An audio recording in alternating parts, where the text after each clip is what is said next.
fazer essa oração. Vamos ficar em pé, todos?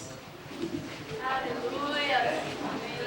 Feche os olhos, vamos engrandecer ao Senhor por essas vidas que desceram as águas, né? Pelo que Deus tem feito neste lugar, nessas vidas. A irmã Simone agora vai orar, em nome de Jesus. Glória a Deus. Te louvamos, Senhor, pela tua fidelidade. Porque tua palavra diz que ela não volta vazia. Senhor, nós estamos comprovando hoje que o Senhor está fazendo uma grande obra nesse lugar. Agradecemos, Senhor, por cada um desses que desceram as águas, Senhor, porque sabemos que os nomes deles estão escritos no livro da vida. Isso é glória e vitória, Senhor. Agradecemos, Pai, por este lugar, porque aqui é uma porta.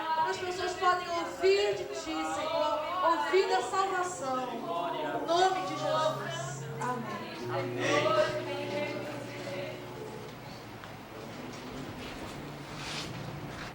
Mas ele não tinha dinheiro para comprar, o pai dele não tinha dinheiro para comprar.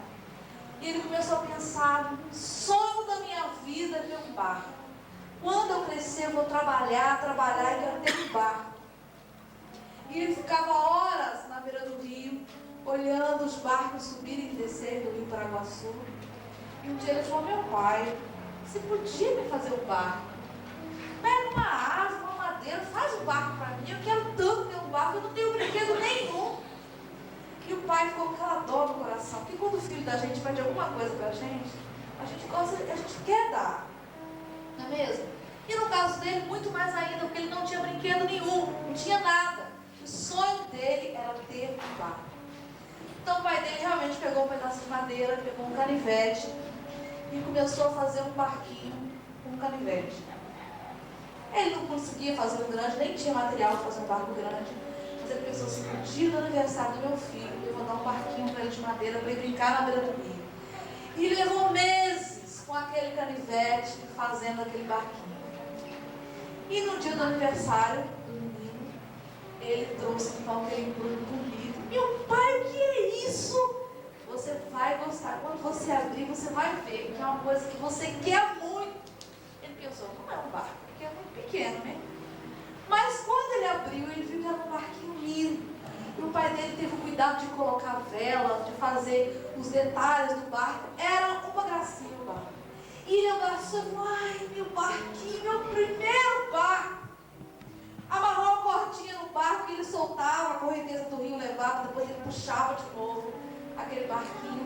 E dias e dias ele passou agradecendo o pai por aquele barco. Meu pai, que coisa linda você fez para mim, um barco tão lindo. Eu nunca vou me esquecer disso. Um dia tinha chovido muito e a correnteza do rio estava mais forte, ele não percebeu.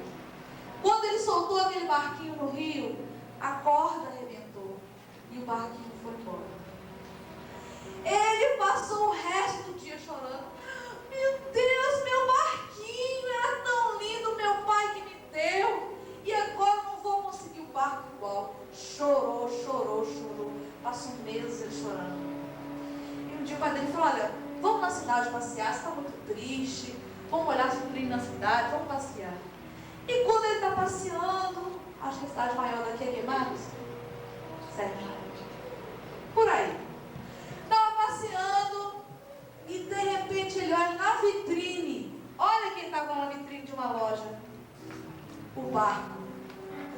E com preço altíssimo na vitrine.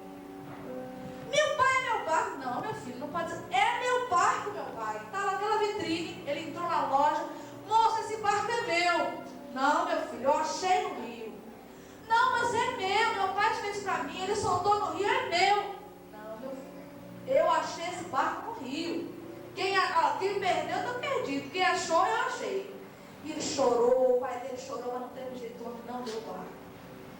Então, meu pai, eu vou trabalhar aqui na cidade um dia, eu vou engraxar sapato, vou fazer alguma coisa, mas eu vou querer meu barquinho de volta. E ele ficou todo final de semana, ele ia engraxar o sapato, pegava a feira, e juntando dinheiro, até que ele conseguiu juntar o dinheiro para comprar o barco. E aí ele chegou na loja e falou assim: moço, eu vim aqui comprar aquele barquinho, aquele meu barquinho que meu pai fez para mim, eu vim comprar aquele barquinho. E o homem vai dar o barquinho para ele, ele pegou o barquinho, abraçou bem aquele barquinho e falou: barquinho, Você é meu 2 vezes. Meu pai te fez e eu te comprei. E nessa noite, essas pessoas que desceram as águas podem dizer a mesma coisa. Deus pode dizer a mesma coisa delas. Vocês são meu 2 vezes. Eu fiz vocês e comprei vocês. Talvez muitos aqui possam dizer isso. Eu sou de Deus 2 vezes. Eu pelo menos posso dizer. Eu sou de Deus 2 vezes. Deus me fez. No Salmo 139 diz que quando eu estava ainda no ventre da minha mãe, que é uma substância assim ainda informe, Deus escreveu todos os meus dias. E Deus não escreveu dias de maldição para mim e nem para vocês. Deus não escreveu dias de doença, dias de tristeza, dias de choro, como a mãe do Antônio passou, como o Antônio passou, como muitos passam. Deus não escreveu esses dias para nós. O que Deus escreveu para nós foi dias de vitória, dias de alegria. E sabe de uma coisa? Talvez hoje à noite você seja de Deus só uma vez. Talvez Deus tenha só feito você como criatura. Mas Ele na cruz do Calvário nos comprou com o sangue dele. A Bíblia diz que Jesus pagou um alto preço por nós. E o que nós precisamos fazer é reconhecer: não, Deus me fez, mas Ele também te comprou. Talvez você está na vitrine lá triste, pensando que você não tem dono. Se aquele barquinho falasse, talvez ele estava na vitrine pensando: poxa, eu não tenho dono mais. Mas existe alguém que te comprou com um preço tão grandioso que ninguém na terra pode comprar ou pagar o mesmo preço, que foi o sangue de Jesus. E o que Deus espera de você hoje à noite é que você diga: Senhor, o Senhor me comprou e eu aceito ser seu. O Senhor pode tomar conta da minha vida, pode tomar conta das minhas palavras, das minhas ações. Eu aceito ser seu, Jesus. Abaixa sua cabeça agora. Senhor, estão aqui todas as pessoas, Senhor. Algumas são realmente duas vezes, porque o Senhor as compraste, Senhor, e o Senhor também, Pai, as fez. Mas existem pessoas aqui, Senhor, que ainda não te reconhecem como Senhor da vida delas. Então o Espírito Santo vai de encontro agora, para que elas tomem a mesma atitude que essas pessoas que desceram as águas tomaram. Que elas possam dizer hoje: Senhor, eu quero ser sua 2 vezes. Então agora fala nos corações, Pai, em nome de Jesus. Há uma música que diz que os olhos do Senhor revelam o nosso coração, revelam quem nós somos. Diz assim: teus olhos revelam, Senhor, tudo aquilo que está no nosso coração. E a Bíblia diz que os olhos de Deus estão passando por toda a terra agora. E se você hoje deseja também entregar toda a sua vida a Jesus, o seu jeito de ser. Sem Jesus não dá, não dá. Sem Jesus não dá para viver, não dá. Sem Jesus não dá para viver, não dá. Sem Jesus não dá, não dá. Sem Jesus não dá.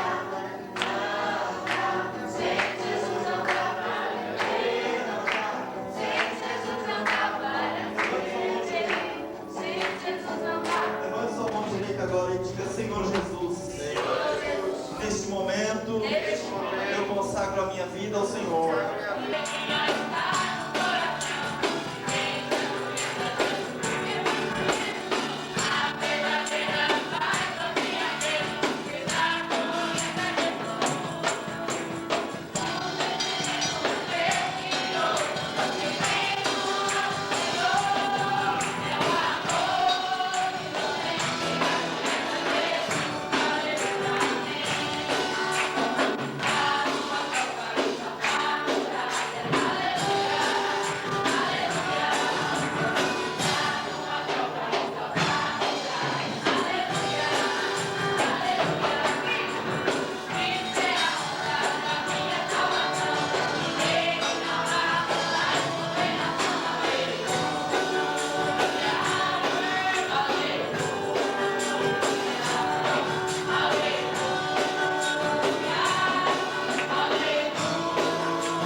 gostaria, né? Meus prezados irmãos, eu louvo a Deus por estar aqui pela primeira vez nesta casa, onde aqui os irmãos, Ele é digno de toda a nossa adoração, de toda a nossa honra e louvor.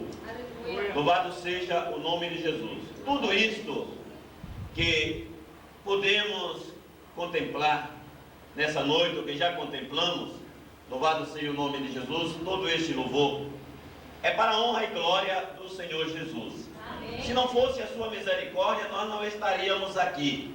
Também não teríamos essa voz tão linda para estarmos louvando o seu santo nome. Aleluia. E por isso nós o adoramos e sentimos-nos felizes quando alguém nos convida, louvado seja Deus, para juntos agradecermos a este Deus que tem nos criado, aleluia, tem nos formado para que assim o vivamos. Louvado seja o nome de Jesus. Eu lembro-me que quando estávamos louvando, a irmã que estava na direção do louvor convidou a igreja para louvar a este Deus forte. Aleluia. Ele é forte. Talvez a nossa imaginação não alcance o seu poder. Louvado seja o nome de Jesus. Mas a palavra de Deus é no livro de 1 Samuel, capítulo de número 17, versículos de número 14 e 24 e 25, nos diz o seguinte: para todos os homens de Israel, vendo aquele homem, fugiam de diante dele e temiam grandemente. 25. E diziam os homens de Israel: viste aquele homem que subiu? Pois subiu para afrontar a Israel. Há de ser, pois, que ao homem que o ferir o rei, o enriquecerá de grandes riquezas. Louvado e engrandecido é do nome do Senhor Jesus. Meus prezados, Deus tem nos dado estes dois versículos na sua palavra, diante dessa oportunidade, para que nós possamos, os moabitas em guerra contra Israel, quando eles estavam em fileiras de batalha, este homem levantou-se por ser um homem destrado em guerra, um homem que todo o seu exército depositasse a sua confiança. E ele colocou todo o exército atrás e foi-se adiante da fileira e desafiou ao povo de Israel. Israel também sabia guerrear. Deus já tinha dado muitas vitórias a Saul.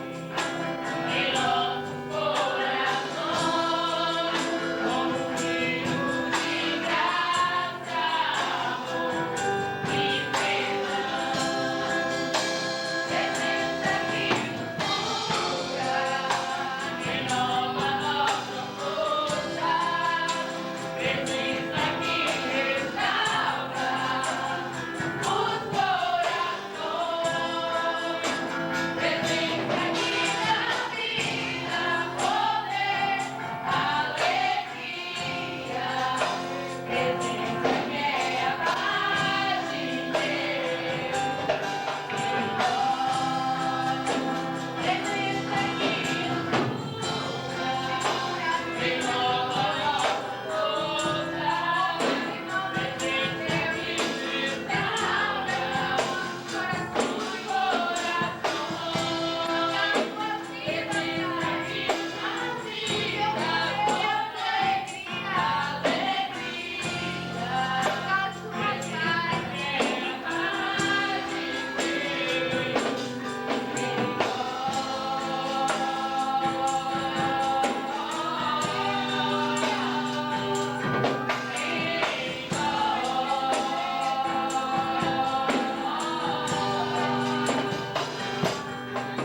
uma alegria de estar aqui nessa noite, pela primeira vez, conhecendo mais uma parte da família de Deus. Eu gostaria de compartilhar com os amados um texto da palavra do Senhor, no livro dos Salmos 89, de verso 8. Gostaria que os irmãos abrissem as suas Bíblias nesse texto. Livro dos Salmos 89, verso 8. Que diz assim: ó Deus dos exércitos, quem é forte como tu, Senhor, com a tua fidelidade ao redor de ti. Amém?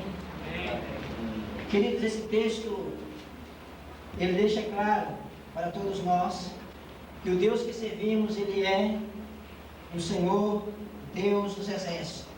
Ele é o Yahvé Sabaote, o Senhor dos exércitos, Deus poderoso na guerra, na batalha. E esse texto nos fala que ele é um Deus forte. Ele é o Deus forte, não há. E de acordo com o que eu pude ver, os irmãos estão nesta noite proclamando que o Brasil pertence a este Deus forte. E o Brasil pertence a esse Deus dos exércitos, a esse Deus todo-poderoso. Eu gostaria de pedir que os irmãos se colocassem de pé, para juntos proclamarmos e dizermos que o nosso país pertence a este Deus forte. Amém. Amém? Repita assim comigo. Em nome de Jesus. Em nome de Jesus. Proclamamos nesta noite.